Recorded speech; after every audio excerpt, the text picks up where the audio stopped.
Work session, Goodyear City Council. February 2010. Members of council are in attendance. We have one item on our agenda for discussion. It's planned to be a lengthy one. But it is only one item, and that is the City Center Phase 1 project, the information regarding private development, and the information on the private universities. So, all items are for discussion only. No action can or will be taken. If necessary, we have agendized a special meeting if it's necessary after this particular meeting, and we will have the regular council meeting for sure after this. Okay, let's start her off. John? Mr. Mayor, members of the council, we had planned to give a very lengthy presentation this evening. It's been very much abbreviated because of information that we received today from the county regarding our assessed value. So Brian went through the presentation and cut out a lot of different slides, and he will review all of those with you and the information that we received from the county. So, Brian? Thank you, John. Mayor, members of the council. Two things we're going to talk about tonight. The first is a higher education initiative. There's been a lot of efforts there, and then certainly with City Center as well. So we're hitting both subjects. We found that they're fairly inextricably linked, so that's why they're combined for this presentation tonight. The overview is for higher education, very brief on the history, more for the benefit of the public. We'll talk about the Higher Education Task Force, certainly update on where we're at. We do have a couple of folks or several people from the universities representing both Arizona State University and New Hampshire Institute of Art here. We will be spending time on the economic impact analyses for both the universities as well as for City Center, which would be City Hall Library. Those were given to you a couple of weeks ago, but felt it very important to hit those so you understand. We will have Sarah Murley available from Applied Economics to address that later. And then finally, we'll be talking about next steps. We will have some points in here. Ask that if at all possible, we hold off on questions. We're going to hit a couple of distinct points and certainly want to have that interaction with council. Very important we think, for your discussion on this tonight. Absolutely, it's been one of the biggest decisions facing this community, and certainly at the council level in some time. So as we go through, we'll have some definite areas where you can ask questions and discuss it if that works. When we talked the other day, you and I spoke about that the presenter will present their entire part of the briefing, and then the council can ask questions of that presenter, and then we'll move on to the next, and the same protocol will exist. For the most part, because this presentation has been scaled back, we will have presentations from the universities. We aren't going to go through the architectural design elements. We'll have a couple of renderings of the private development. We certainly have Mr. Rob Langford here available, but their formal presentations, a lot of those have now been, they won't be given. It'll be more summary and then interactive as far as questions. Yes.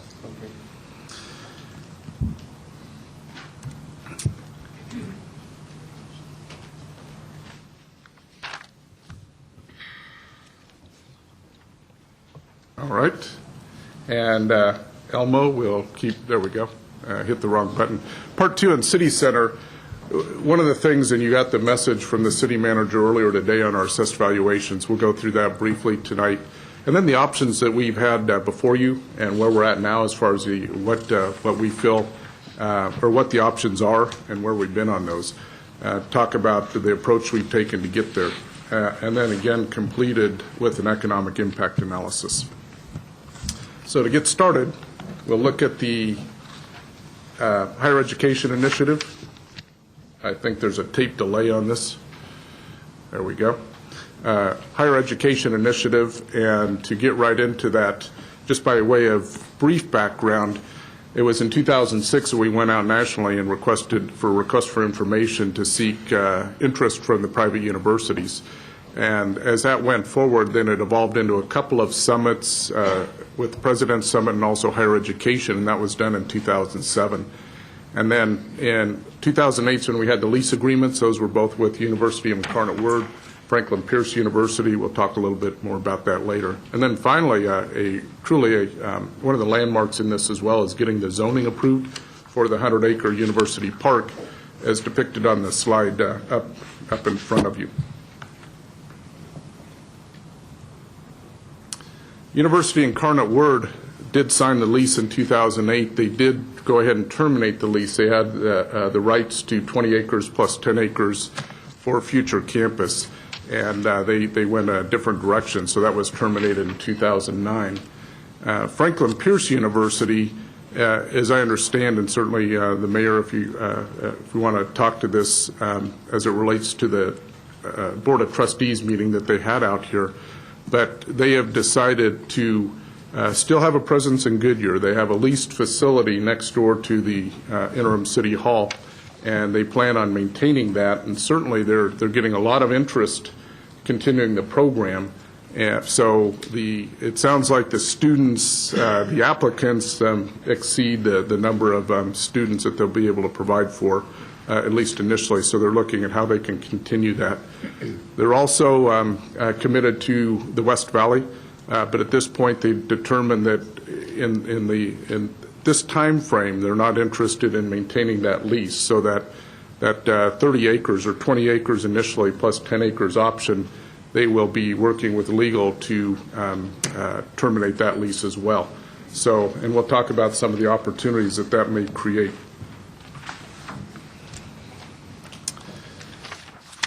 Expanded consortium concept, it was really in the summer that Arizona State University began actively working with the city to talk about their concept for their college concept, if you will. So it's an abbreviated program to try and get students through 3 years, as well as to try and reduce the tuition costs. So they became part of the consortium partners, and as part of that, they joined New Hampshire Institute of Art, that is actually represented here tonight as well, with Franklin Pierce.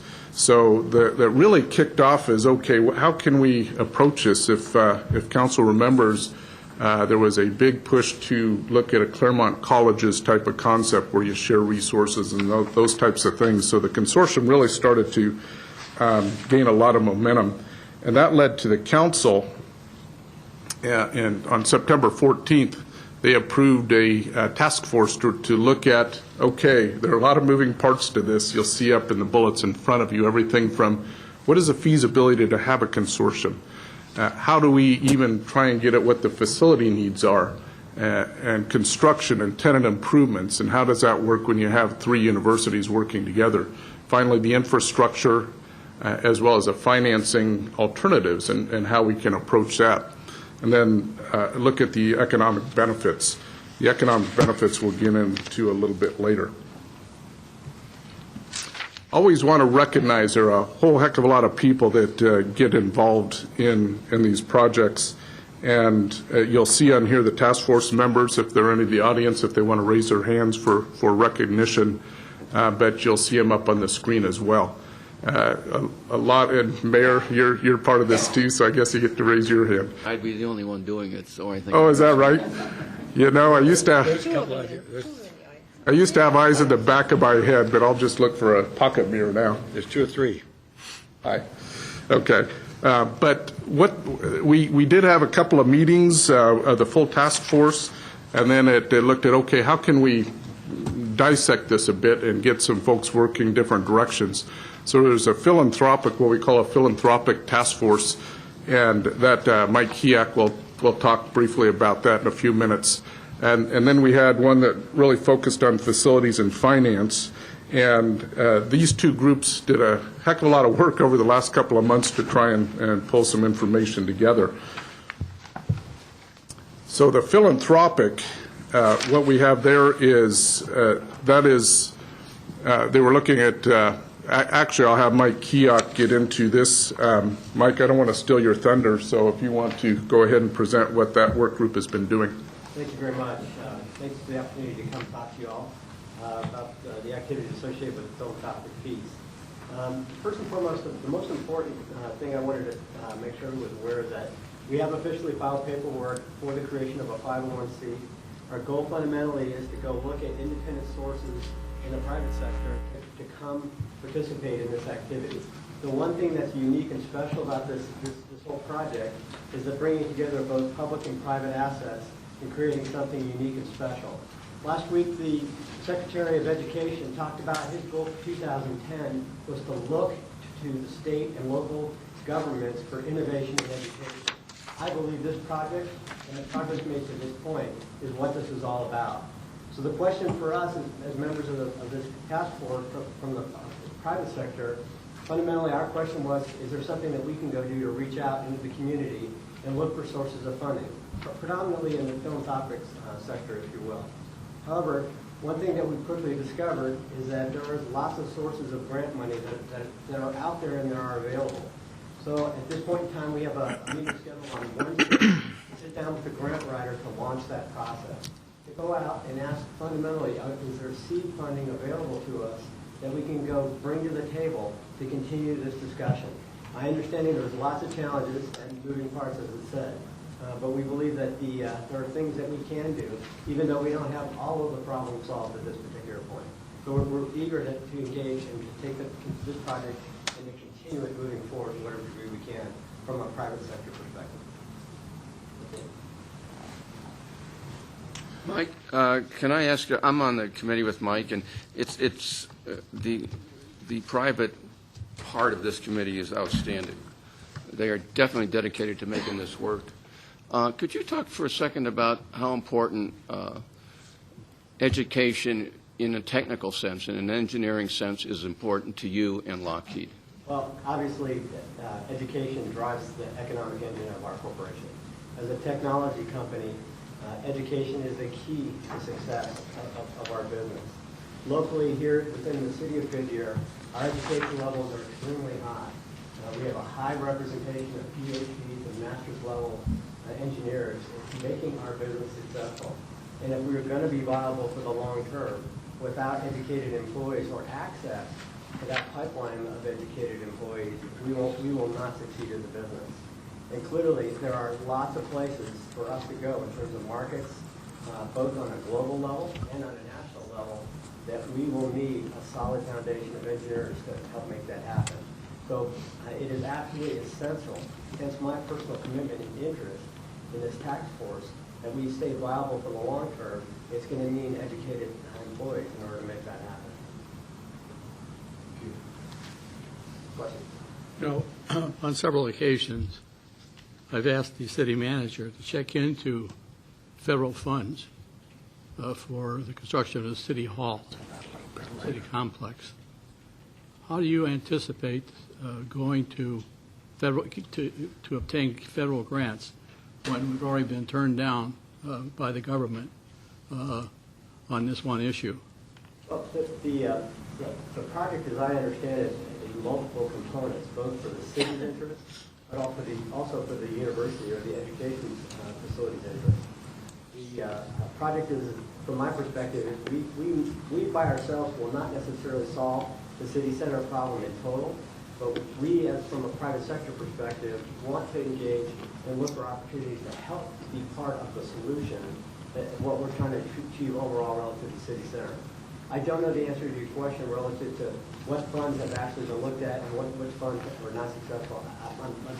That I don't have information about, but I can tell you that there's an interest and awareness of looking at alternate sources, so, for example, stimulus grants, as a possible source of funding to help make this happen.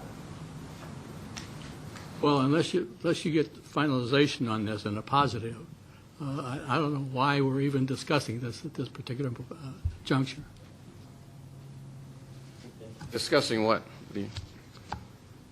Putting this project ahead. At this point in time, from a private sector perspective, what I believe is what we're doing is exploring alternatives on how we can make something like this happen. Well, you know, all you have to do is look at where the city and the state and certainly the universities are cash poor. And frankly, I just don't see the city, maybe I'm getting ahead of myself, but us getting involved in something like this when we don't have funds to even balance the budget. And another thing, if we're talking about Arizona State or the University of Arizona coming here, these are state universities, and they should be funded by state taxes, not by individual cities. And that's my position on this issue. The position is certainly understood. Not agreed with by me, but it's certainly Well, where are you understood. going to get the money, Mayor? That's what he was just standing up here and telling us. He's trying to work that. We have not yet gone after stimulus funds to the extent we can on this, Dick. We asked for stimulus funds for the city center. No. What's the difference? No, we need to ask for stimulus money. There is a pessimism about us being able to get that, but we still need to ask for it relative to infrastructure. Now, relative to grants and philanthropic, what Mike's talking about is very sensible. We're trying to find private capital to do this because there's an agreement. There's a shortfall in public capital. But to walk away from this because of that, it seems to me to be the wrong thing to do. Well, Mayor, I just don't want to see us digging ourselves into a grave here. You know, we've had two universities that have expressed an interest in coming here, and these two universities basically have left us and gone elsewhere. Are we going to be faced with the same situation here? Are we going to get involved up to a point and then say, well, we can't do it? Then we spun our wheels and accomplish absolutely nothing. Well, those two universities were heavily burdened by the recession, as are we. One of them has a very profitable physical therapy course in Goodyear with 20-some students, and applicants for the next year are 10 times that. So there is potential there. But certainly they've struggled. And I think it's the smart thing is to give the land back, to let us have it, and let's see where we go from here. But ASU has made it pretty clear in their discussions with us that they want to move ahead for 2012. The question is the funding. The interest is there. The objectives are understood. The question is, how do you acquire the capital to first fund the building, and second, how about the O&M as we progress? Getting the funds is important to me. And if we don't have the funds, I think we're just spinning our wheel. Thank you. And there will be some financial part of the presentation, and we'll be talking somewhat about the grants and stimulus later during the city center portion. We have staff here that is working those projects that might be able to give us an update on that as well, including the jobs training bill. I think what's sort of important, Councilman Souza, is that you're right in some of the things you've said tonight. You're absolutely right. But on this separate entity here where the citizens are working and researching this, you know, that's sort of separate. And so that we can still continue to do that, knowing that we have to go by what the financial reports, and I agree with you, the financial reports are what they are. We either can or cannot do it at this time. But I don't think that precludes maybe a group of citizens working towards trying to find funding for something like that.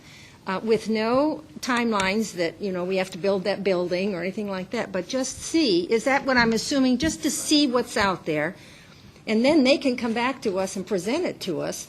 And if it is substantial, then we can take a look all over again.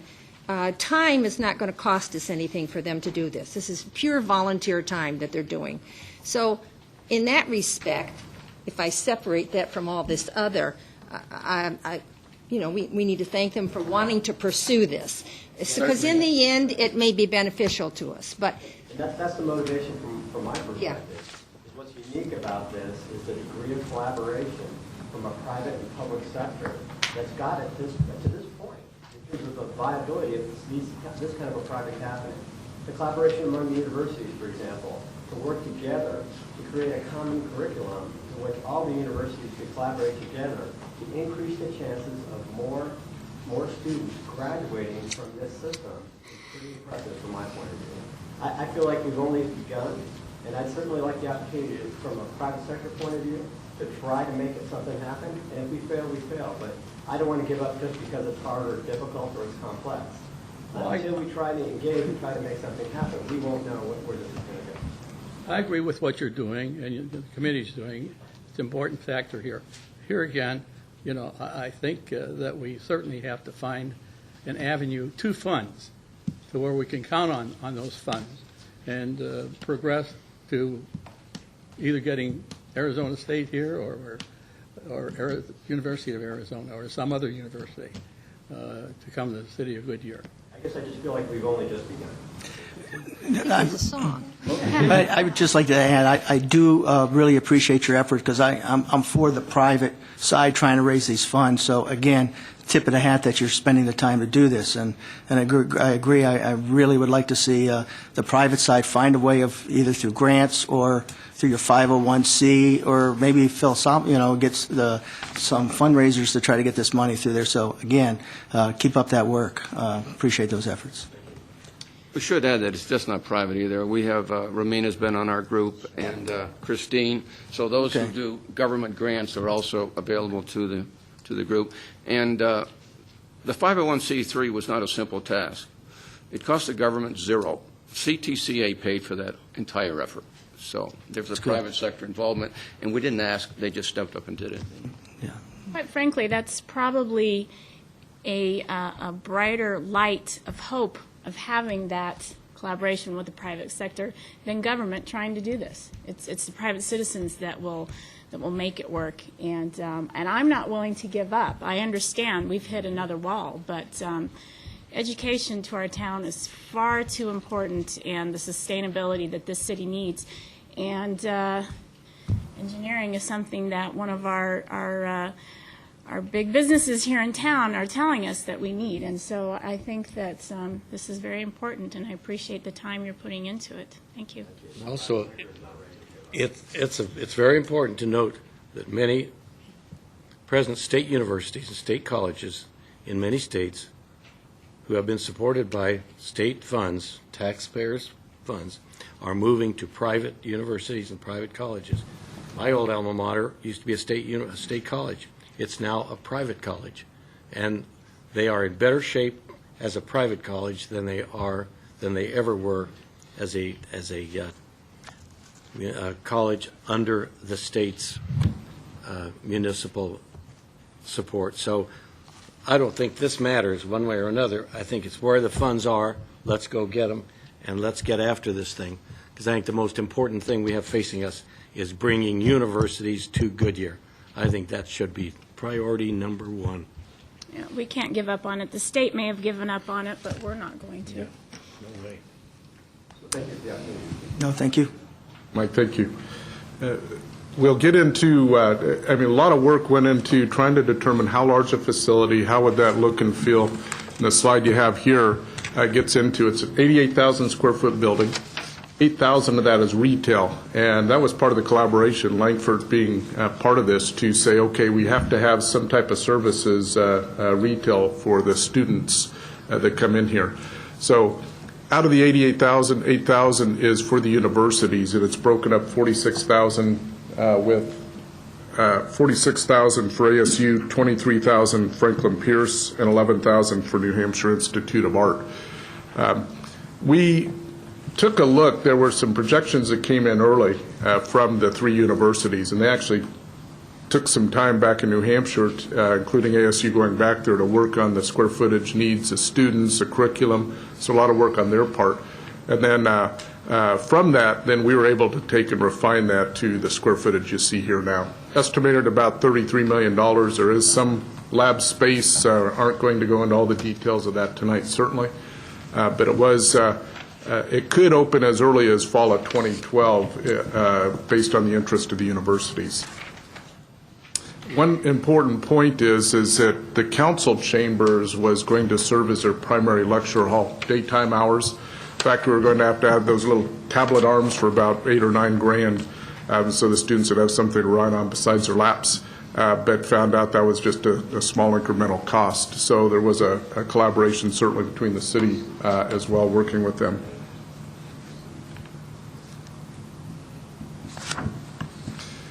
The other thing that came out of this is the zoning that was approved was for the 100-acre site that you'll see here on this slide. And as we were talking, there was a lot of interest on the part of the universities and even the Langford team to say, a lot of synergies if you move that over to the 40 acres where our City Hall library and other facilities are going to be. So this is very conceptual here. Certainly, if this were to go forward, or when it does go forward, we would bring this back before council. But this was a concept that came out. I may add that Langford, a lot of thanks to them, because the work that they did both on the space planning, on this layout here, on the construction financing, and then even on the lease financing, they did that all on their dime. So there wasn't our money going toward that. So much appreciated as far as that goes.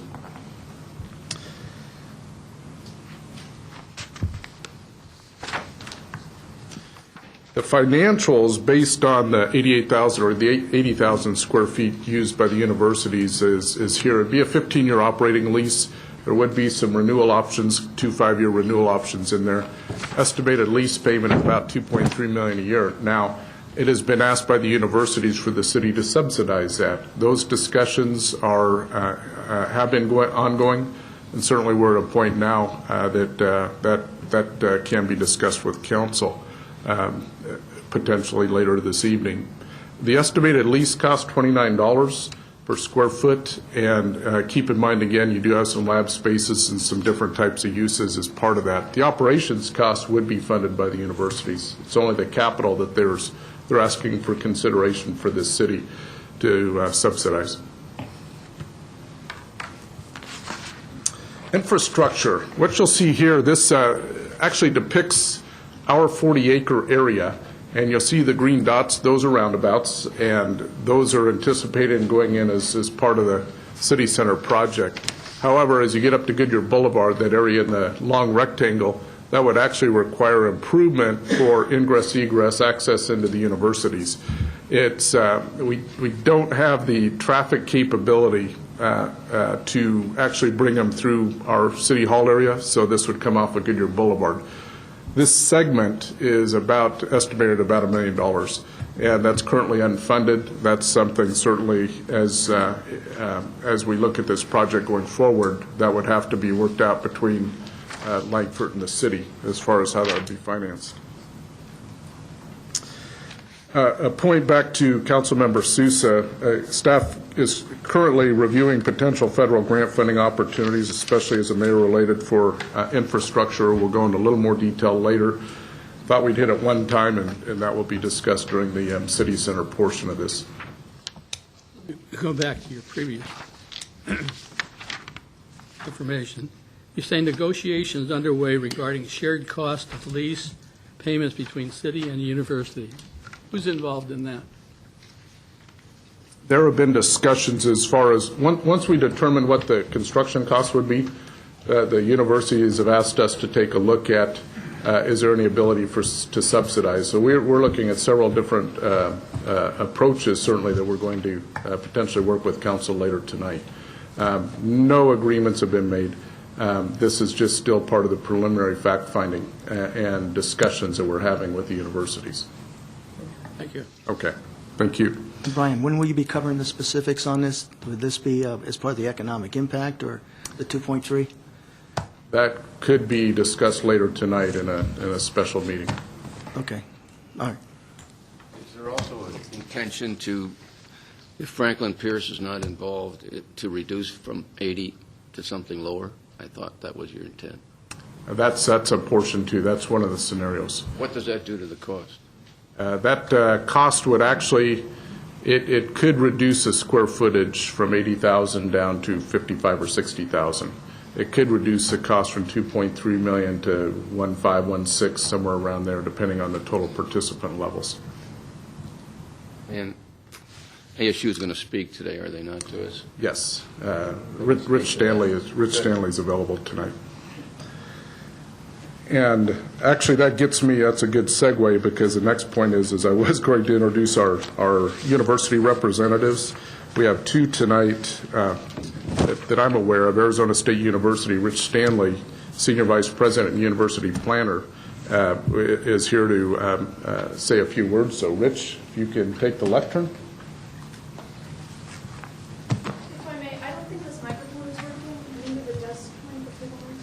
one here? Yeah, I think he was out here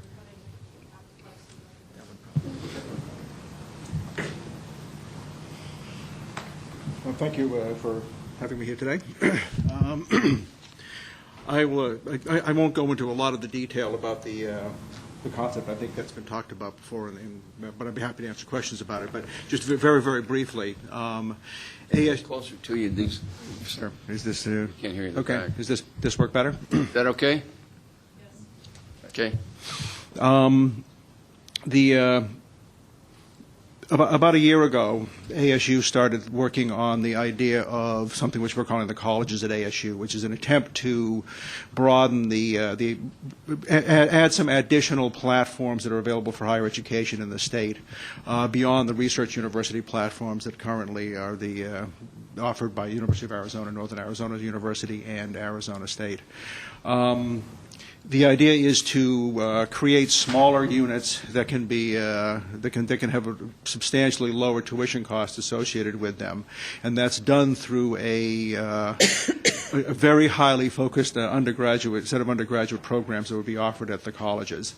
The focus is really necessary in order to keep the teaching costs and other costs to a minimum, so that the tuition levels can be kept at a level of something akin to what the federal Pell Grants are right now, which is about $5,350. So we have been looking around for locations for trying to work on these colleges.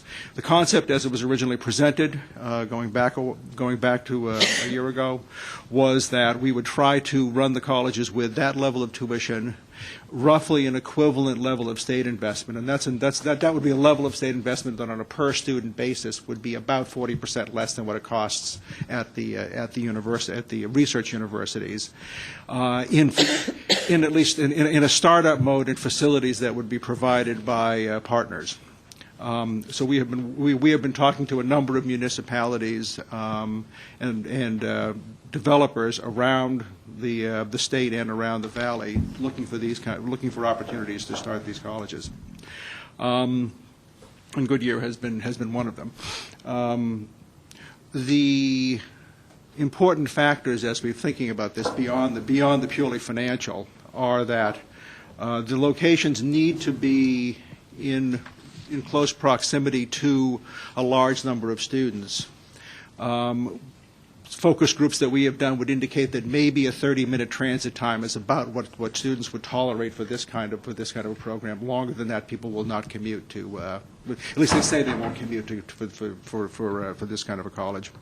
Beyond that, we need places that have reasonably good public transportation access, as well as traditional commuting by car access, and because the facility requirements are very, very heavily focused on just the educational mission, we want them in locations where the vicinity and the city that they're in, the city or the location that they're in, can serve as the campus. That the private sector is the place that students would rely on the private sector to have a meal and have a cup of coffee. That we're not trying to create dining halls and all of the other accoutrements that go along with the research university campus. And so it's important that the location be one that has that kind of infrastructure available to make it attractive to students to attend the campus. It's been a very creative working relationship with the city management, as well as with the developer, to try to find ways in which we can make that kind of structure, where we can find those kinds of things to work in Goodyear. And I think that the plan that Brian just showed briefly is a very good result of all those discussions to try to make the city center into one that works better for the universities. I think we have had very good discussions on trying to develop the consortium with Franklin Pierce University and with the New Hampshire Institute of Art. For other reasons, I think the Franklin Pierce University component of this is not working, but I think that's not because of the failure of the concept of the consortium. It's rather it's other external factors that have played into this.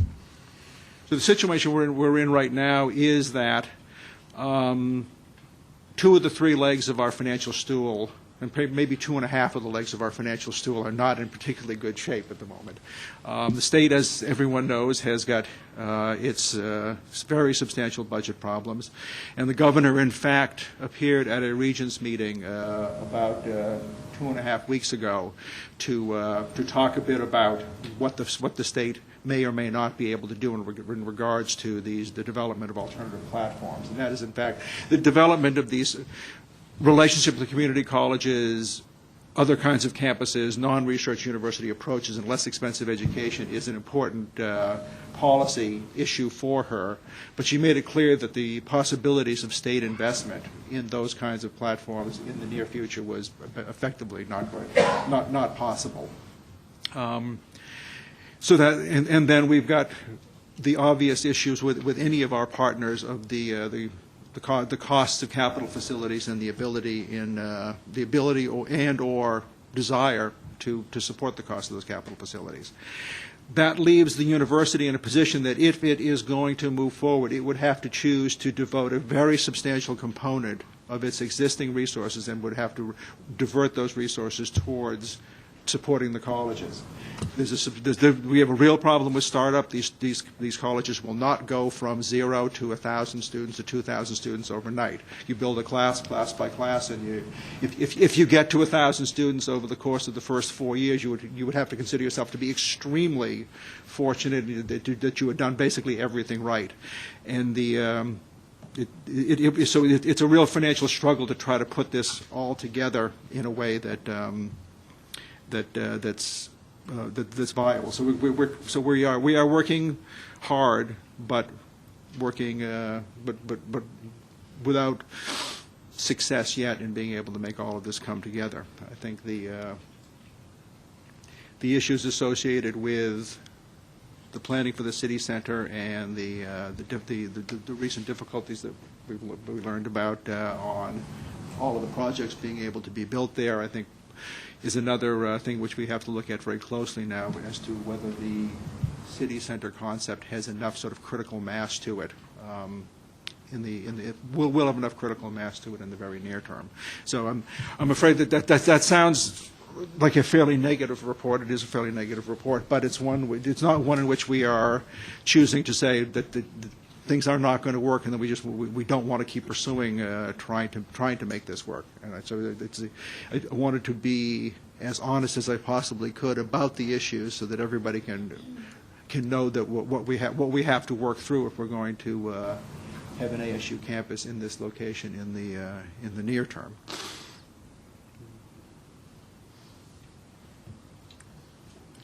Questions?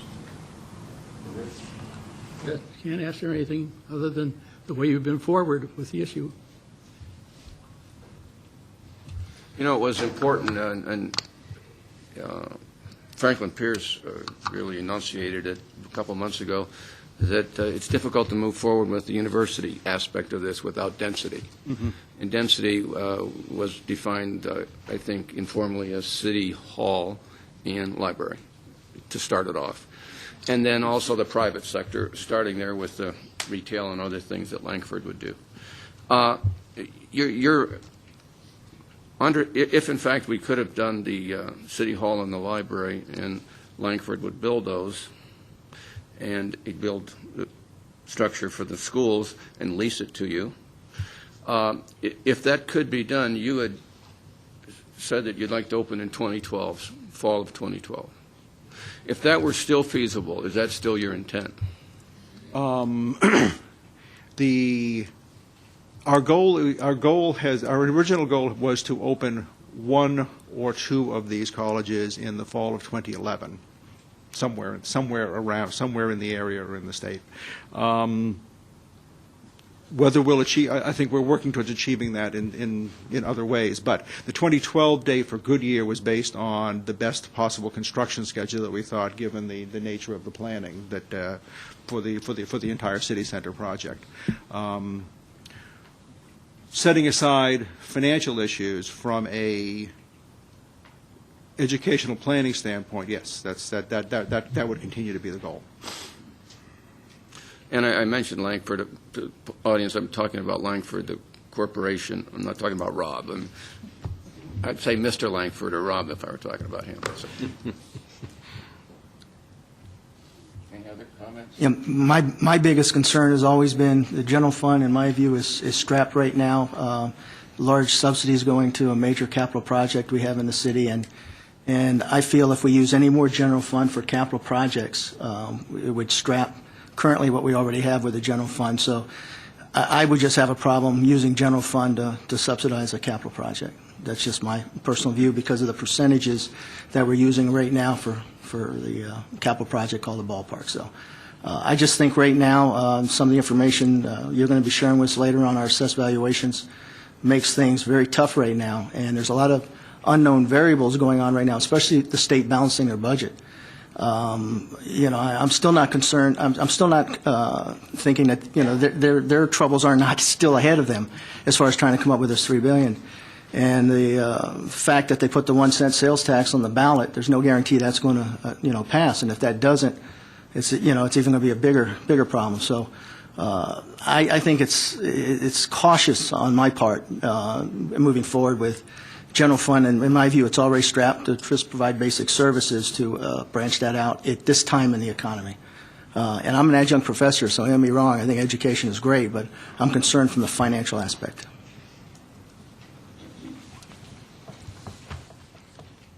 Just to confirm and clarify that, the capital investment that the city would endure is to build a library, infrastructure, and city hall.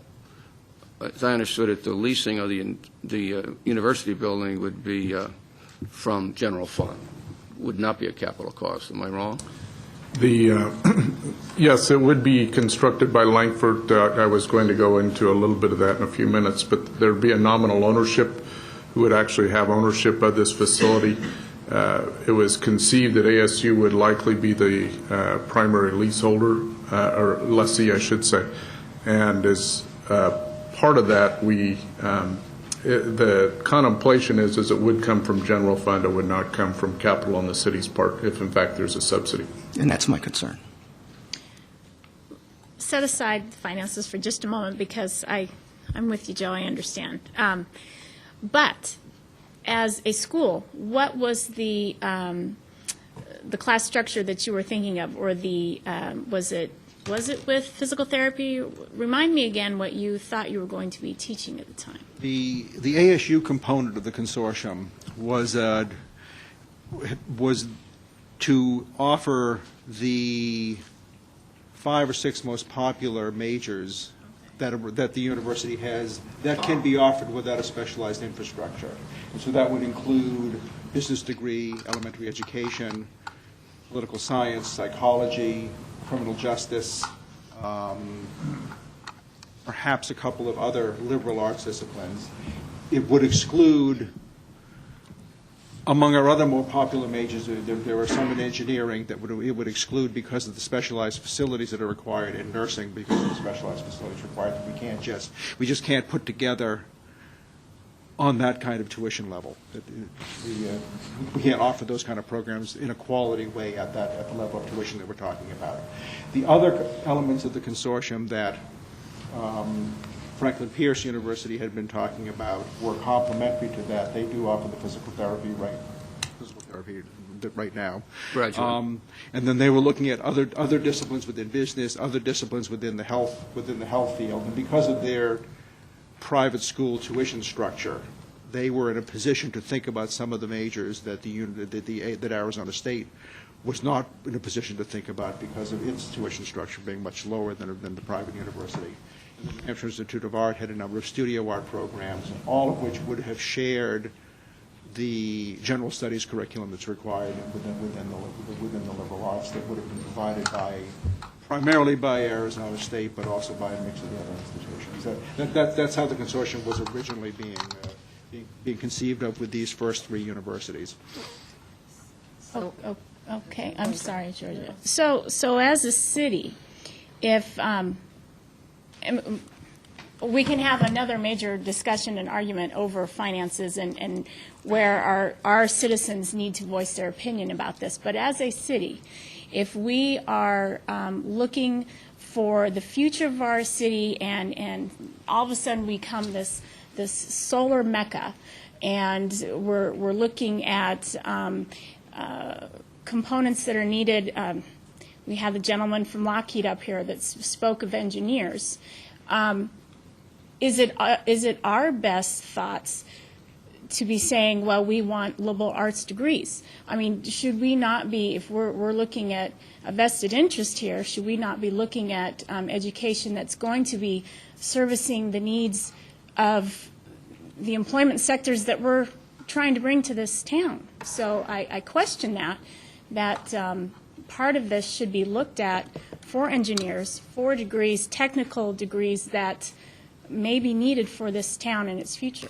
And I just want to put that in there. So, I understand your thought and what you're stating about the price and everything else, but I still have to look at what's going to make the most sense for Goodyear.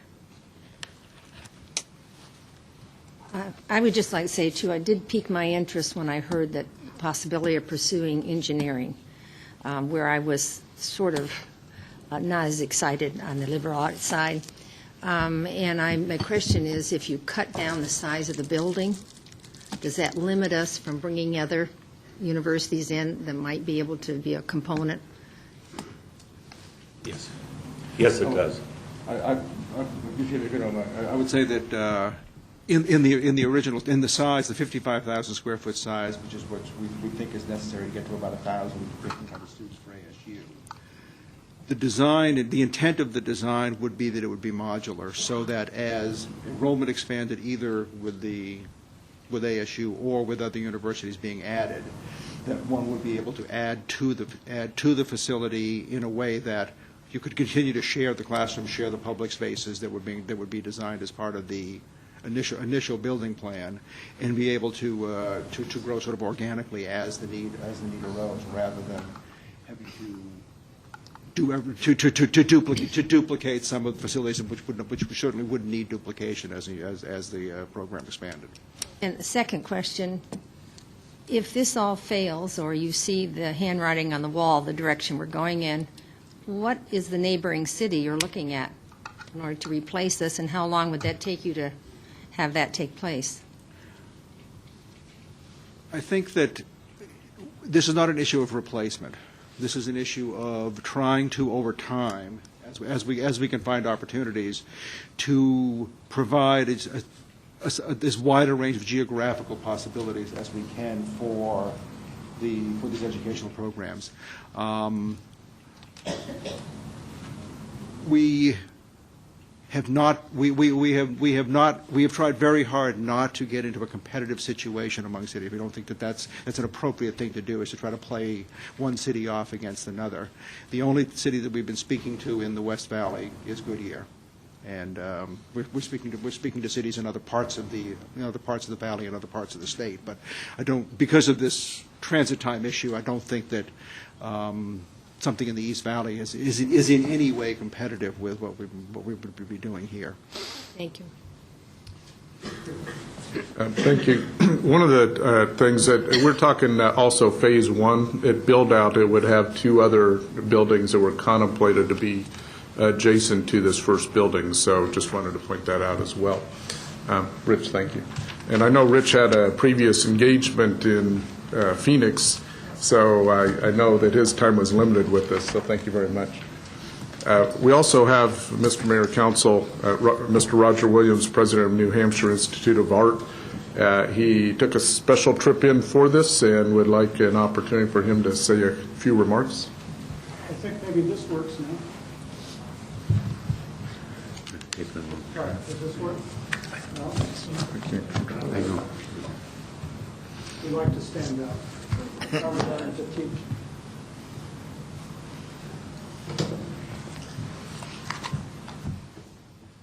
Thanks very much. It's interesting. I wasn't in on the beginning of this, but appear to have the best memory.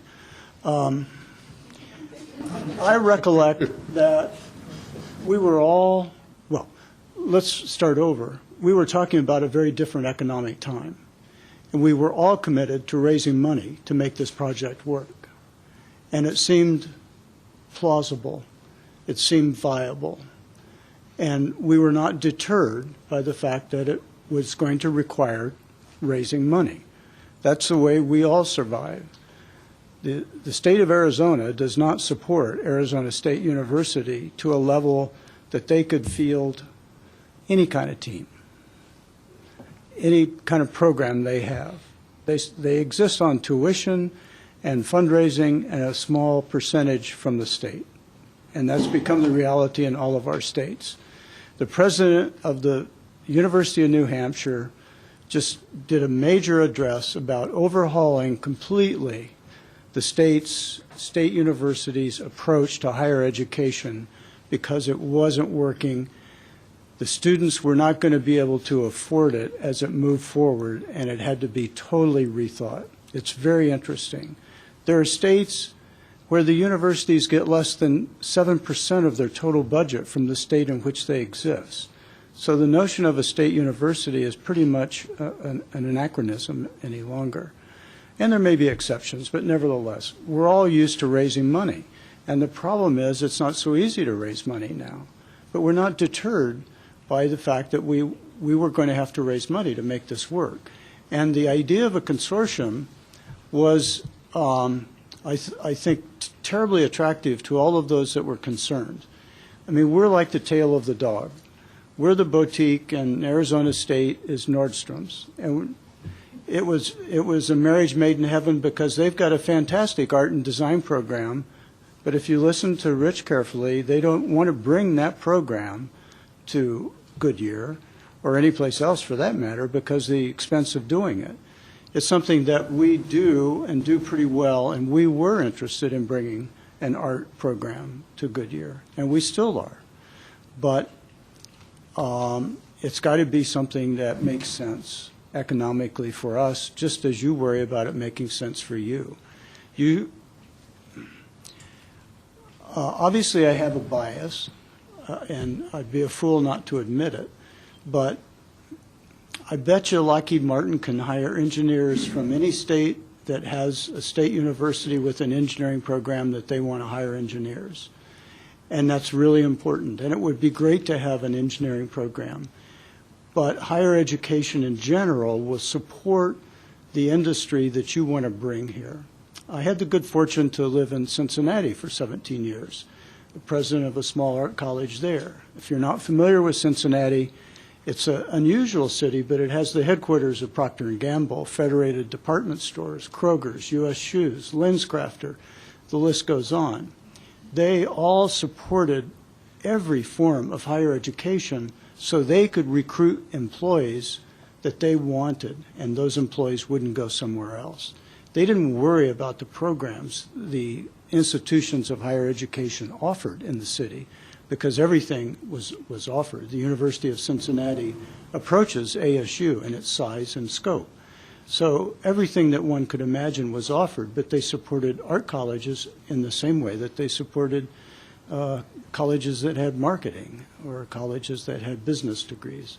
So higher education is going to make a fantastic impact in your city and the growth of your city. And a music school would be great. A school of architecture might be kind of fun too. You shouldn't limit your thinking about what you might attract. It's interesting, there are only about 35 private, independent, not-for-profit art colleges in the country. And you find them, by and large, in great cities. You name the great cities, and that's where you find an art college. And those cities have great museums. And those two things seem to go hand in hand. Arizona is very interesting to us. There is not a private, not-for-profit art college in Arizona. Interestingly, there isn't one in Texas either. Now, there happen to be lots of people in Arizona and Texas, and there are getting to be fewer and fewer people in the northern New England states. So we're already recruiting students from Texas and Arizona to come to New Hampshire. But we thought it'd be kind of neat to recruit them to come here and have a mobility program. They could come here, maybe do a semester in New Hampshire, learn how to ski. And for students from northern New England, a year in Arizona would be like a term abroad. They would have a fantastic experience. So it seemed like a great idea. And we're still very interested. And you're quite right, it has to make sense economically. The consortium is I think the most valuable way to proceed if you can do that, if you can keep institutions interested in the consortium and involved in the consortium and get through the economy and get to a point where we can all afford to do this. It will make a big difference in the development of your city. I'll be happy to answer any questions. I'd like to comment on that. Mr. Williams, I would like you to know that my thinking is not limited strictly to engineers, because I have been a full supporter of the consortium thought. I have 2 of my 4 children are in college right now. One is at NAU in engineering, and the other one has gone off to Iowa for a private college. And so I understand, and I really think that for education for our future generations, the consortium thought is the best bet. And I think that for, again, sustainability of our city, it takes everything. It takes the creative artist, it takes the teacher, it takes the healthcare, it takes it all. My point was to ASU is we are looking at certain things in our city that we want to make sure we do have, how shall I put it, that we do have the citizenry that can know that they can go to school here and that they have a future in one of the large corporations that the city will bring, and that may be an engineer. That's why I was asking ASU that question, but it was Sure. certainly not limited I understand. to that. I So was I wanted teasing to make you. that point. Well, since I don't know you, I don't know your humor. So I needed to clarify my thoughts that way, okay? Thank you. The city of Manchester is an interesting example. It's about 100,000 people and is the largest city in New Hampshire. And there are about 16,000 college students in New Hampshire. And it's not a formal consortium, but in a kind of organic way, it works in that manner. The University of New Hampshire has a Manchester campus that's not unlike the plan that Arizona State University is talking about here. And then there are several other colleges of different sizes and with different focuses. But it does make a substantial difference in the city as the colleges grow and strengthen the economy and attract students and bring business to the city. Yeah, I want to agree with Joanne. What she said has a lot of meaning for me. And the fact that this city right now is, 65+% college graduates. The population of this city is not an uneducated citizenry. These people, I think, would open their arms to a university. In fact, I have yet to speak to a citizen of this city, other than on this council, that doesn't want, they want the education component to be here. And as far as that's the kind of growth we want. We want that to foster that education growth. These college graduates who live here have children that are going to school, and they love the idea that they can send their child to a higher education school here without having to send them off. To Iowa. Yeah, there you go. Iowa or Tempe, somewhere across the country. But it's wonderful that we can be thinking in those kinds of terms, and then to turn that around to the city itself and the growth of this city and the economic welfare of this city because of the input of education into its city it's phenomenal. And if you look at any city that has done this, and Harrisburg, Pennsylvania is one that comes to mind because I visited that school. It's amazing what they have done to a city that was dead, that was dying. So these kinds of things to bring to city of Goodyear is something that is going to just be the kind of growth that we want, I would think. The other thing that, that we do in New Hampshire and would do in any other campus that we have is to have a large continuing education program. And we actually have a substantially greater number of students in that program that range from high school seniors to people in their 80s who come and take a course.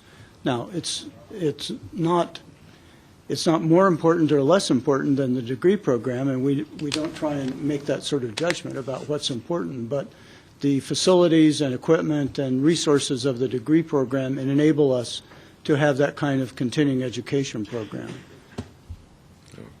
Great. And finally, I'd just say that we do believe in the creative society, and we do know how important it is to grow your city. And we do have those people that could contribute later on in Goodyear once they've been educated in our city, and I think we could keep them in our city. It's just that big word called money right now, and I suppose that's really what's preventing all of us to just jump on the other side of this table and be very aggressive on this. But thank you for your trip here. Thank you. Roger, I just want to say one other thing. I called Roger Friday, and he wasn't aware of this meeting, I don't think, and I said we really need to achieve some certainty regarding, or reduce the level of uncertainty regarding New Hampshire Institute of Art. I asked him, would you send someone to the meeting? He called me back in a couple hours, he says, I'm coming. And Roger is leaving tonight, flying midnight, right, dark 30, probably 4 a.m. or something, back in New Hampshire. So, Roger, you showed us you are interested in Goodyear, and you talked about it has to make economic sense. But you want to be here if you can. Yes. Thank you. Thanks. Roger, thank you. Yep.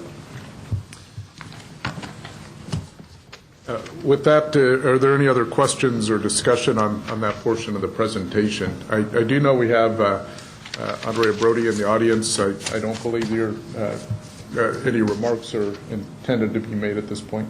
No, but I think you know that we've been very supportive. Andrea, Yeah, if you you're going will to need to- speak, please come up. Come on, Andrea.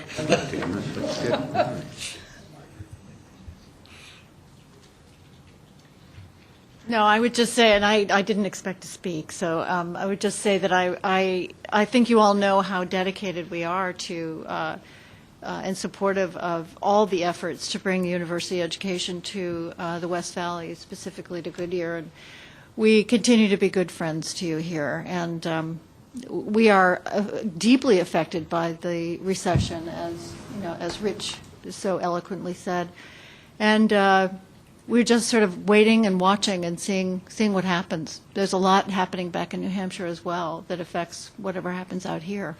But I'm here, and I'm running a Doctor of Physical Therapy program, which is doing very well. And we have another class, second-year class, starting in June. So we're here. Thank you. Okay. Thank you. Okay, the next portion, and I'll be fairly brief on this. This is the economic impact analysis. Just wanted to point out that we've had a couple of analyses done. One was in 2008, back when we had University of Incarnate Word and Franklin Pierce, and this has been updated since then with this 3-university consortium. Applied Economics, local firm, they have done a lot of work for us, so here are the results of that. Just real quickly, here's what we're looking at, build out. This was supplied by the universities. You'll notice that total number of employees, what their expenditures would be. In the case of ASU, they would not be making local expenditures. It would be, they go through a central purchasing type, but you'll see the numbers in there. So this served as a basis for, what type of impact would this have on our community? The results are about $259 million in output in terms of economic impact to the area, and you'll see it broken down by each of the universities. 66% ASU, Franklin Pierce 27%, New Hampshire Institute of Art of 7%. And this is important to note that it would be over a period of time, 2012 to 2021. And the numbers are, again, fairly large, as you'll see, both in terms of personal income and then also the output. Output, just as a point, that is it's a multiplier. They generate business, they require services, and that's how they get at that. The construction-related impacts, $141 million. Again, that's during the same time period, 2012 to 2021. And in total, the multiplier effect brings that up to about $140 million in terms of total output. Direct construction spending at $95 million over this period of time. This is the economic impact. So this is what the city would realize in terms of direct revenues. And non-construction sales tax just a shy less than $3 million. And then total construction sales tax at $2.2 million. So went through that one briefly. I do have Sarah Murley here that can answer any questions if needed. We also have her available. I think she's here. Hi, Sarah.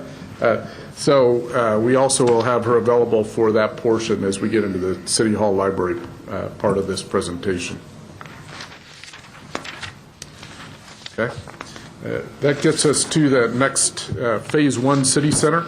And as part of that, I won't ask everyone to stand up, but absolutely there are a whole lot of folks that are involved in this. These are the team members listed here, then the day in and day out. What you'll not see is City Manager Larry Lang, our Finance Director, certainly Rob Langford. They spent a lot of time on this behind the scenes, not in the what I would call the day-to-day meetings or week-to-week in our case. But if you're on there, please raise your hand for recognition. I don't know if anyone raised their hand that time, but I'll just keep. Fantastic. So Rob Langford, Eric Judson, Eric Wilson, Gordon Carrier certainly as well. And I know Mr. Langford's in the audience. In addition, it's important to point out we've been working closely with the Maricopa County Stadium Library District. I have stadium on my mind. Let's see what's going on in terms of legislation. But the Library District, working with them, Roosevelt Irrigation District on the undergrounding of the piping, CNMP, APS, Friends of the Library, and the Arts Commission. So as a very complex and comprehensive project, you'll see we do have a whole lot of cast of characters involved. 3 options. This has been provided by the city manager in 2 previous presentations. I won't go through ad nauseum on this.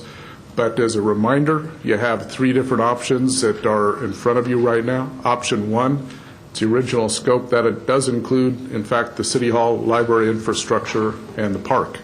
Option 2 reduces that to exclude the City Hall, and you'll have the balance of the project. Option 3 is delay all elements of City Center. That includes options 1 and 2, but hits our priority projects, and I'll hit that briefly later. But all 3 of these options do include priority projects that were very important for us to pursue. And once again, I'll get into that in a minute. Now, here's riding our bikes. It felt like as we were riding our bicycles today, we got a stick poked through the spokes because we just immediately hit a different direction today. Certainly in terms of the preliminary assessed valuation update that was shared by the city manager previously. But as part of that, we have seen a decline.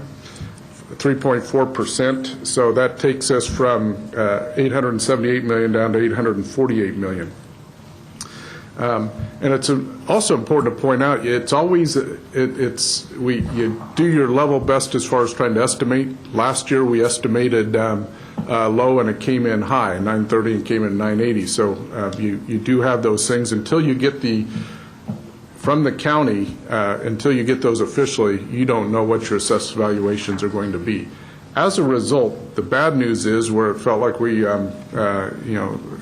again, hit a huge snag today, is the maximum GO bond debt, which was the source of paying for option 1, which was City Hall Library and the whole project. That went from $45 million down to $32 million in our ability to finance, and I'll go through the ramifications real briefly of how that hits us. The other is some preliminary findings and trends show that this may not be over yet in terms of the trending in further decrease of our assessed valuation. So how does that hit?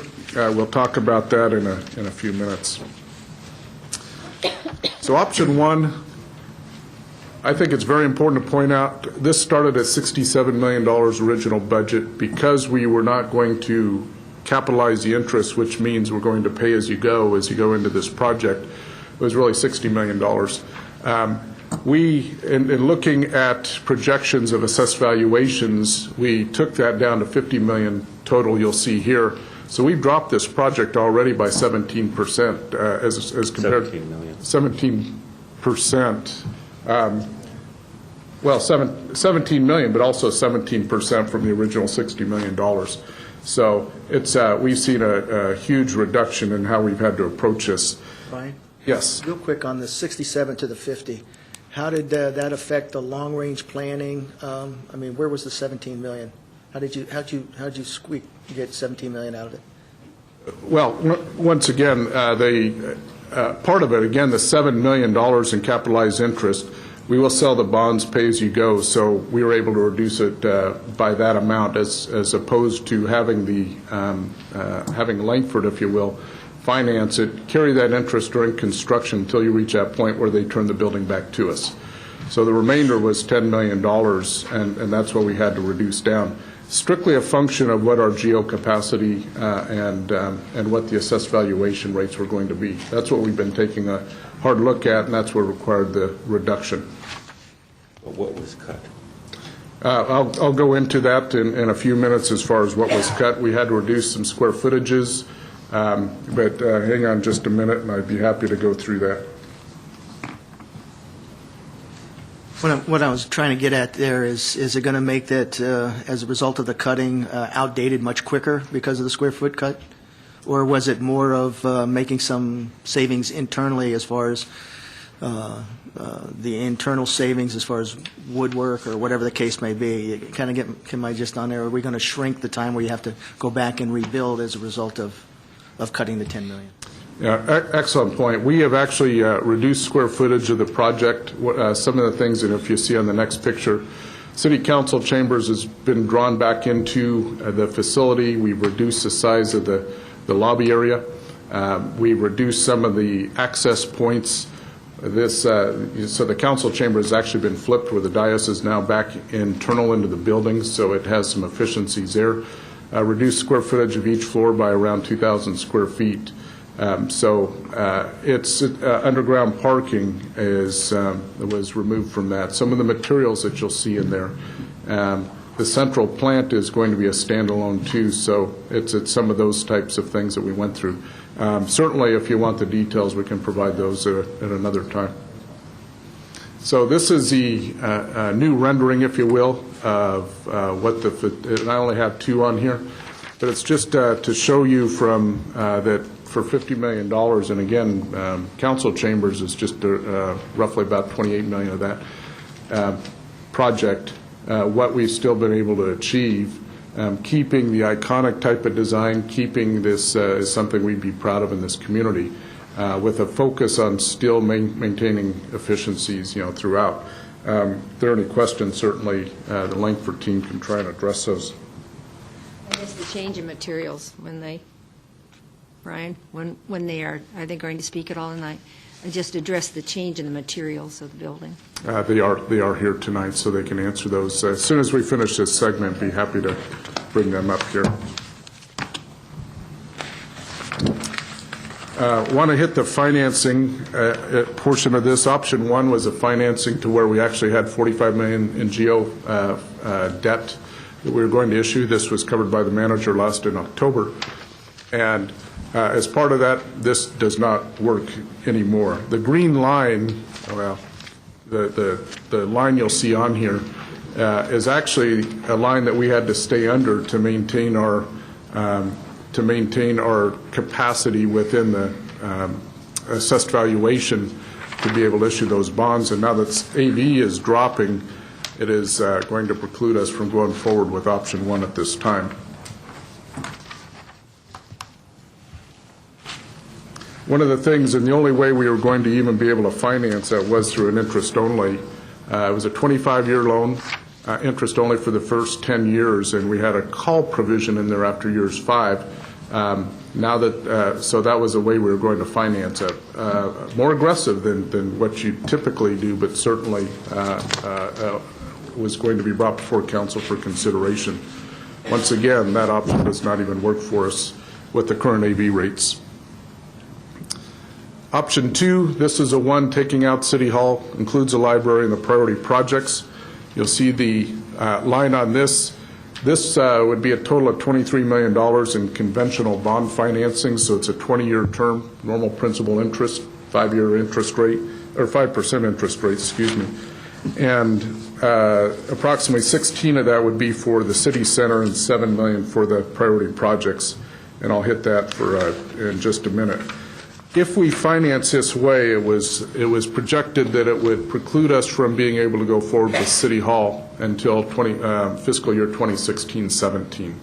And that was, again, based on numbers before we got the new valuations.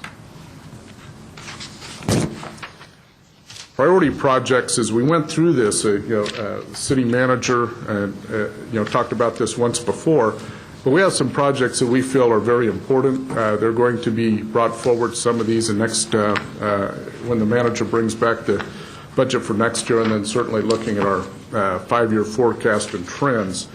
But these, just real briefly, our telephone systems becoming obsolete, telecom 911 center is, it's time for us to really start to do something there in terms of new equipment, in terms of the space that they have there. And then the Phase 1 Public Works, that was more to do the master plan design for the area around the wastewater treatment plant, as well as the primary infrastructure to support the telecom 911 facility. Brian, did you say the 20, can we afford the 23.1 now, or are you saying we can or can't? With the library? I'm talking about this right here, the priority projects. Priority projects, yes. Okay. Yes. So on the priority projects, the available capacity that we would have within the revised assessed valuations, we feel like we could go forward with these. Now, if the city maintains its policy of maximizing the primary property tax that it has in the past, will we have any problem as a result of the dropping of the assessed valuation paying debt service? Or will it affect this $23 million? Excellent question. We just got preliminary numbers today. It's something that we are working on. We'll have that back before council, certainly. Quick answer is it does need to be looked at, and we're not there today. Okay. We also have the public safety radios. We know that there's an interoperability requirement that we feel like we need to be able to communicate with the other public safety agencies. So that's in there. And then finally, HTE replacement.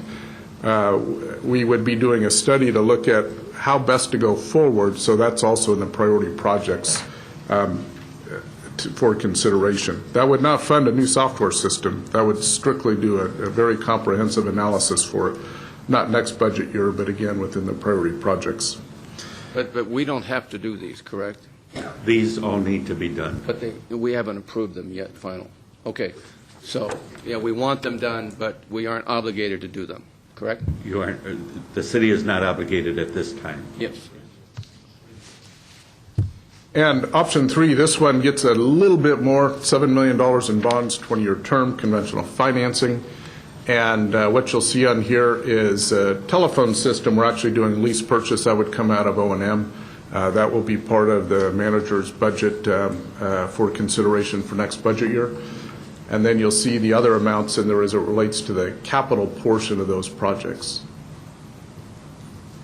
So if I read this correctly, then going back to that, if you do the conventional, you can only probably pick the public safety radios on here. Is that what I'm getting at?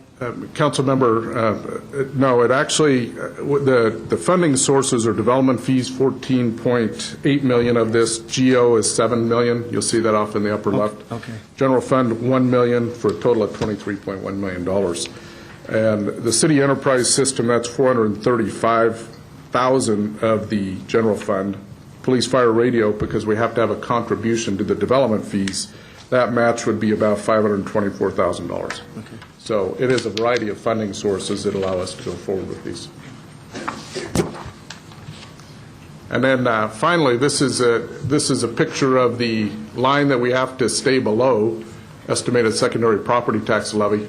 And we will be rerunning these to show where we see this coming this coming year, as well as a trending for assessed valuations, growth and/or declines. Very strange for cities, at least in Arizona, to ever go through declines, and so that's one that is very odd for us to even be considering and analyzing at this point. Finally, always, anytime you do financing, you have to have the O&M side of things. And on the O&M side of things, this is what we're looking at. Won't spend any time on option 1 since it's not viable at this point. Option 2 with the library is absolutely at risk and likely not able to go forward, at least in our preliminary numbers that we've received. So it does have the priority projects that I just went through. It's really the only option. And what you have there is years 1 through 10, you're at $700,000 a year for those items. And then it drops because we're paying off the public safety radios. It drops to $402,000 on debt service. The O&M, I'll only hit priority projects on option 3. Those are the net new each year. So the first year is really about the phones. Second year is primarily the public safety radios. So that's a net new that we're being faced with if we go the priority projects. Brian, when you put up 2011, is that 10-11 or is that 11-12? 10-11. 10-11. Next budget year. Next budget year, you're going to need an extra, if we move forward to that $635,000 in that priority. Is that what we're talking? Is that what you're saying? Manager's still going through preparation of a budget. We're looking at, is that something that we bring in later in the fiscal year? Is that is an annualized amount? So can that be lowered by bringing it in later in the fiscal year? Plus, we haven't really gone through the entire analysis of how best to bring in a phone system into this city. Can we do it incrementally or other ways, but to reduce that number? Just to make sure I understand this is a bit complicated, I think. On option 3, $7 million in capital costs, correct? Yes. And then the other numbers on the Well, right. on the bond financing, yes. And on the right-hand side would be lease payments and carrying costs on the loans. Am I understanding that correct? No, the right side is the new O&M related to it. It would not be the capital portion. Capital portion is on the debt service payments on this slide. So $700,000 dropping to $402,000 annual. So it's borrowing $7 million and paying years 1 through 10, $700,000 in carrying costs, and then in addition to that, you have other O&M. Yes, okay. That's correct. And once again, we can only finance the radios for a 10-year period, so that's why the drop off from $700 to $400 million. It's not a 20-year life of those radios. I'm sorry, Brian, is this back to interest only again, or is this all No. conventional, the $23 million at conventional? This is conventional 20-year, about a 5% estimated interest rate. Okay, any questions on that portion before we get into the next area? Just clarification, Brian, on the conventional, option 1's out, option 2's we can't afford either, and option 3's the only one that's left, right? As of today, that's what it looks like. But we don't know for sure about option 2. Okay. But we haven't run all the final numbers yet, but it does not look good for Okay. it. And also, what you had mentioned earlier as far as the option is when you talk to the county, my gut feeling is we haven't hit bottom yet. And is that what they're telling you as far as some of the assessed valuations are still going down? Their trending is there could be likely further reductions. The only reason why I mention that is I piggyback on that discussion we had the other night when the real estate people sat here with us and started showing some of the, in 2001, some of the residential resets, and in 2000, I think it was 12, they were looking at some of the commercial, if I recall, 1.3 trillion in debt coming due. So that's the only reason why it leads me to believe is, unfortunately, I think the trend is still heading in that direction. Yeah, it's important to point out on their trends, those are on existing properties. So if there's new that comes into the city, those would not be reflected, would be an additive growth, if you will, to offset, hopefully, some of those drops in valuations. And as we've talked about in the past, our big concern next year is with the commercial. No, I agree. I think the commercial is the next shoe to drop, personally. Okay. So we'll need Although a, we have had some positive movement with commercial looking at, is that not so? That is correct, yes. Wait, these charts, let's go back to option 2, and I think that's the one that has 32 on the chart. I guess it's chart 32. Yeah. Oops, went one too far. Is option 2 assuming bonding of 23.1 million? And actually, this is the priority projects. Option 2 includes a library. This slide here does not include the library. This is a priority projects. Plus the library. Yeah, the library would be under this option here with the $23 million in conventional bond financing.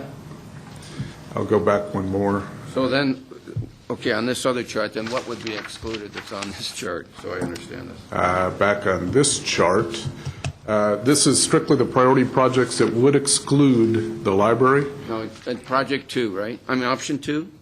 This is option 3. Option 2 is this one right here. Option 2 is one with the library plus the priority project financing. Option 2 does include the park area and the infrastructure along with the library. Are you saying, Brian, you can, with option 2, you can do this plus the priority financing? As a manager stated, it does not look real good right now to do option 2 with what the information we received this late morning. This chart does not reflect the information that we received this morning. Oh, okay. So this has to be adjusted still? Yes. That's correct. We have not had a chance to adjust that green line to where it will now come in and Well, you know what overlay. I think that's confusing, though, is it says library and priority project financing at 23 million, and so you think it's 23 million, including library. Then you go to the next chart that says just priority projects, and it says 23 million again, without the library. So that's where, Yeah, there's a kind of a coincidence of numbers, but this is on the geo-financing portion of it, council member. And the other is a total financing that would be required for those priority projects. But the key is this still has to be updated, is what I'm hearing, so. The assessed valuation green line ability capacity has to be updated, absolutely. With the revision in the assessed value, our bonding authority is reduced to 32 million. That's correct. Okay, I'm not sure I understand from this chart if we can do the library or not. That's my point, the question. We will be updating that, Mr. Mayor. Staff, again, once we receive that information, did not have an ability to overlay that and complete the analysis. I mean, this just happened late today, so. But we will be bringing that back before council or can.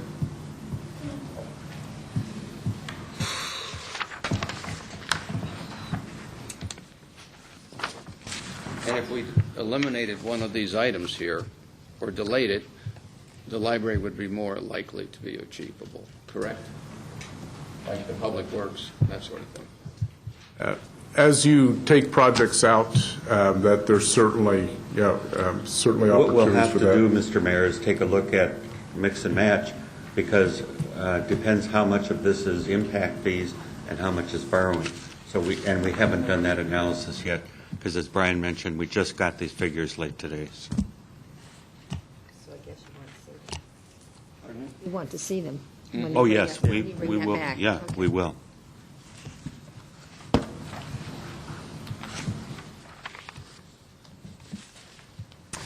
Okay.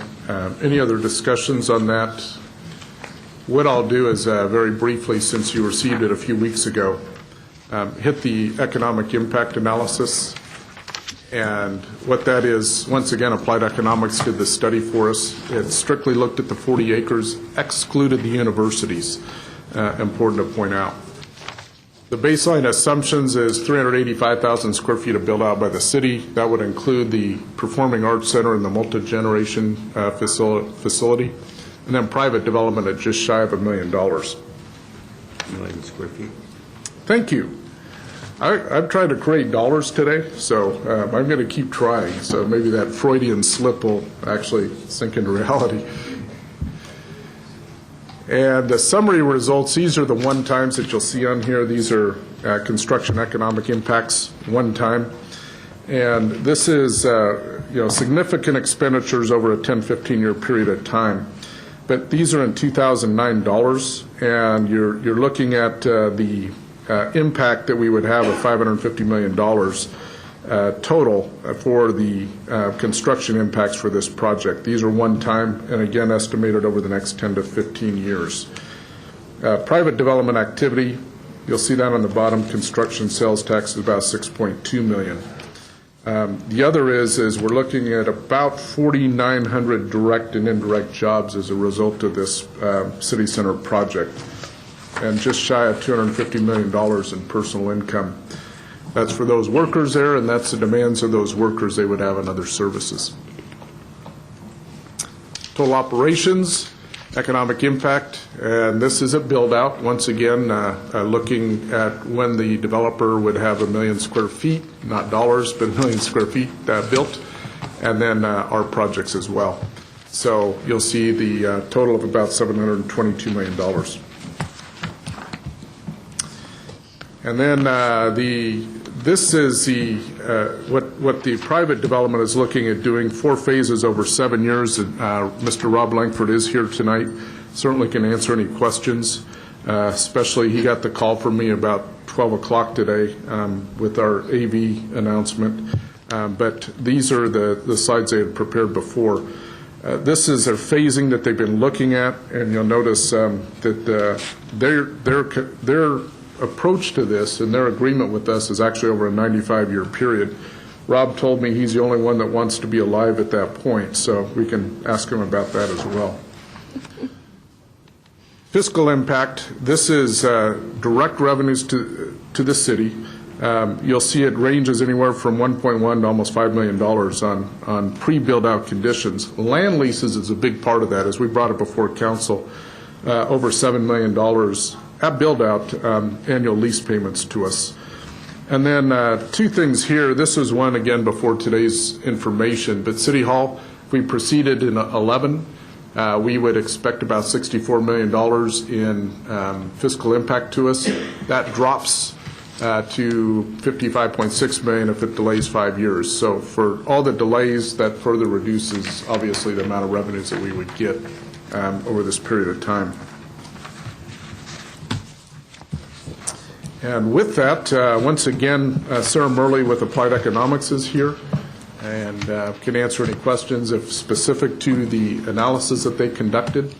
But with that, we're at a point of next steps and any other questions. Certainly, Mr. Rob Langford made the trip out here today and is available for questions as well, he and his team. Rob, would you like to come up and speak? Sure. Well, answer questions. Well, Mayor and Council, I'm glad to be here, but I wish that call hadn't been made, and I'm sure you guys don't either with regard to the secondary evaluation. So I was hoping, however, that we could at least get going with the library infrastructure, and I understand that's being looked at as well as your other priority projects. In a kind of a larger sense, I can agree more with the Secretary of Education and the other comments that have been made today about how much of an impact, and you guys know that an educational component would have on this city, and that's an extremely exciting aspect and opportunity for us, and I'm sure for the city. We're scratching our head with you guys and ladies on anything we can do to push that along. We have presented some pretty interesting, I think, and competitive financing to ASU and to the city in terms of how we can finance it privately, at least their portion of it, or the education campus.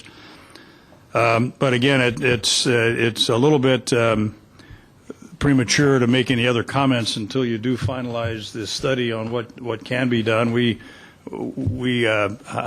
will say that even we were going to have the architects here to make this grand presentation on the new City Hall, but decided that might be a little premature. But I'll tell you that from my perspective, I think the guys have done an excellent job. There has been some reduction in square footage, but not a lot. I think it's really taken a hard look at circulation and other things that we've been able to make more efficient in the building. And I think the architecture is at or even more exciting than it was. I think the first design is great. But I think if we can get there, I think or when we get there, I think the new project really accomplishes everything you wanted. There is a slight expansion reduction, but not a lot. So that's the impetus was to show the council what that project looks like, and the effort that we put in to reduce the budget from the 60 million to the 50 million, which is where we hoped we'd be.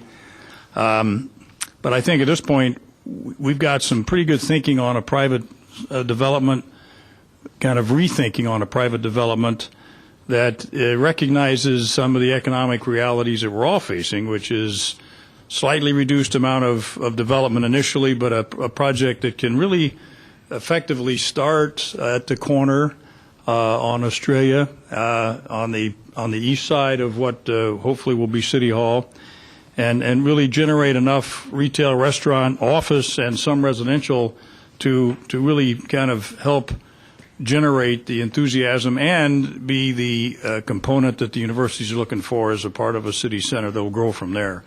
So all of those plans are in the works. We'll have to see where we go with regard to the library infrastructure, because if nothing can go, then of course we're going to have to put our private development on hold as well until there's a synergy with city facilities.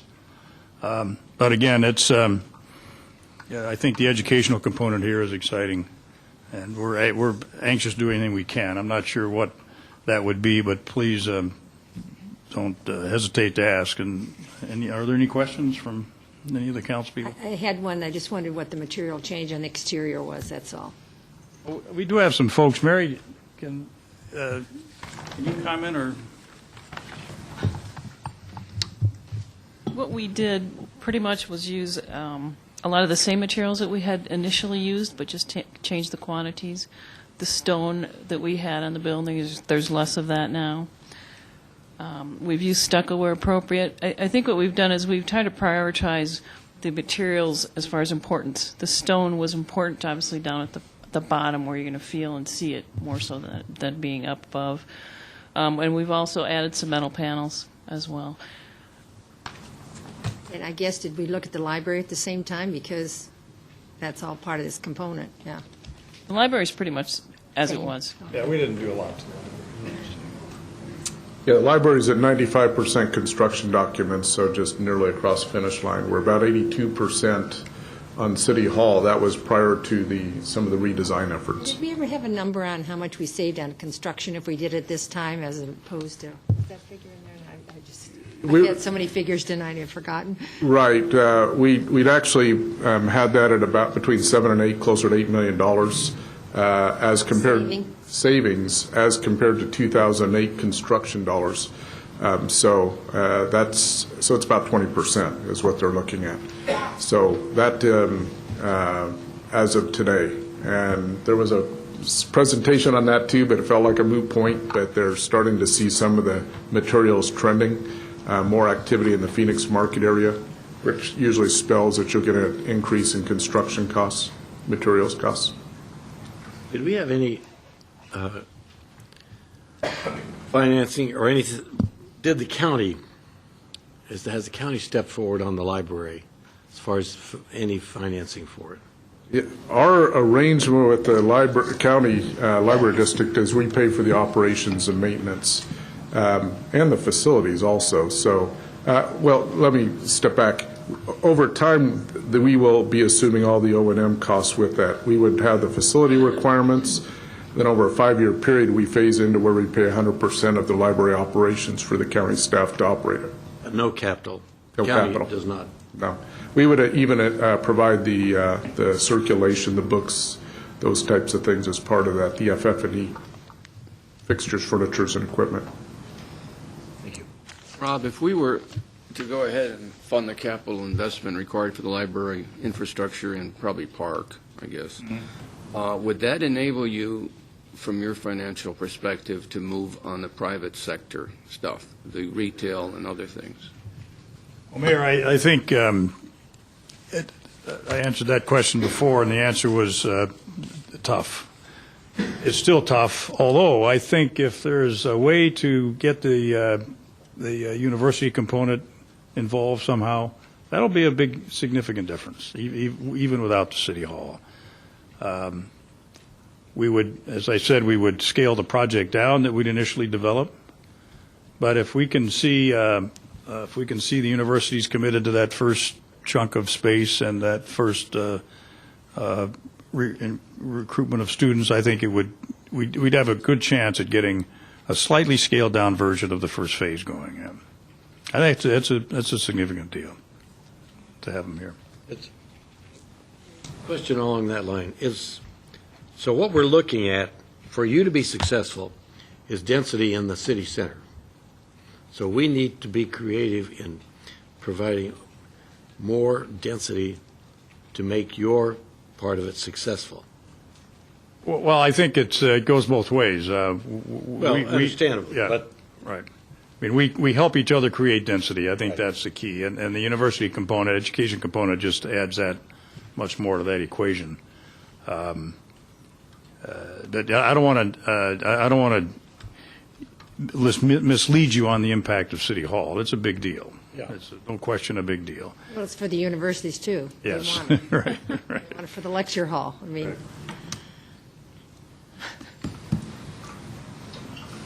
Now, if we would go out and ask the citizens for a bonding authority for the city hall, do we even have the authority to do that by our AV? Our AV is limited by what so it is. Could be PIC bond then. And unless there were an increase, if there were an increase in property tax rates, that's one way that increases the amount that you can borrow. But otherwise, we're held under current rates to what the green line is going to show as we update that. and when will we get the results on what the citizens feel? Hopefully, Survey. on the 22nd, I believe we're scheduled to review those. It's a big night. We will get it to you beforehand. One quick question, follow up on what the mayor was talking about. Do we have a constitutional limit, even with raising the tax rates with the drop in AV, of meeting the project with the first option? Constitution, yes, you always have constitutional limits But will too. But that's something, again, we'll take a look at the valuations and be able to more precisely answer that. As far as, how could that be, how can you do any other types of financing within those constraints? let me ask something way out there. What would it take to look at City Center the way we've planned it, including the private sector and everything that's in there?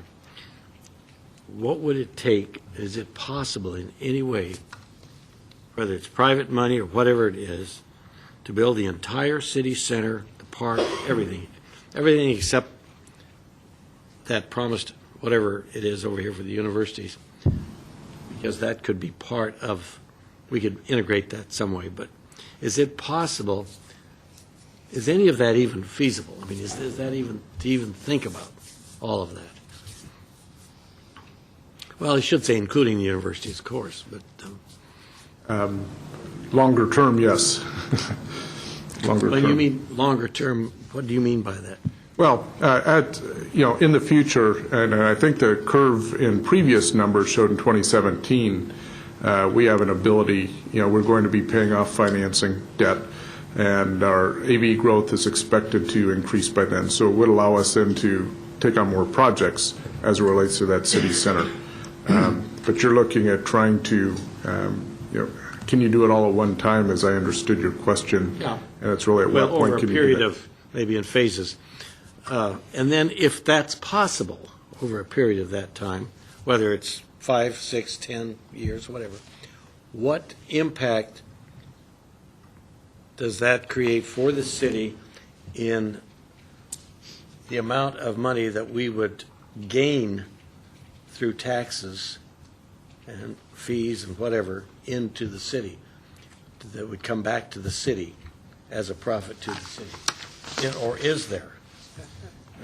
Yes, council member, Applied Economics that did the study, they looked at it two different ways. One is starting in 2011, City Hall Library, and also looking in 2016, 2017.